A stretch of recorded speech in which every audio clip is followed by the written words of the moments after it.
చూడొచ్చు, థియేటర్కి వెళ్ళి డబ్బులు ఖర్చు పెట్టడం ఎందుకు అనే స్థాయికి సినిమా ఆలోచన కిందకి దిగిపోతుంది. కారణం పెద్ద సినిమాలు డామినేట్ చేయడం, చిన్న సినిమాలను ప్రమోట్ చేసుకోలేని పరిస్థితి ఉండటం. దీనికి ఫైనాన్స్ ₹1 కోటి ఒక క్వాలిటీ వస్తే 100 కోట్లతో వేరే క్వాలిటీ వస్తుంది. క్వాలిటీని కంపేర్ చేస్తూ ఇది చిన్న సినిమా పెద్ద సినిమా అనకండి, మంచి సినిమా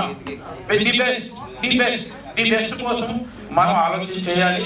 అలాగే మా సోదరుడు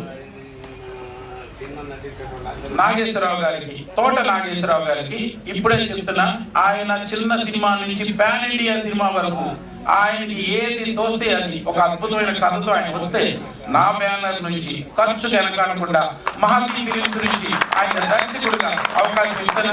నేను ప్రమోట్ చేస్తా. The best person, good quality ఉన్న పర్సన్, మంచి మనిషి, మంచి మనుషులు ఇండస్ట్రీలో ఉండాలి. వాళ్ళు ఉంటేనే 24 క్రాఫ్ట్స్ కి మంచి జరుగుతుంది. ఈ సందర్భంగా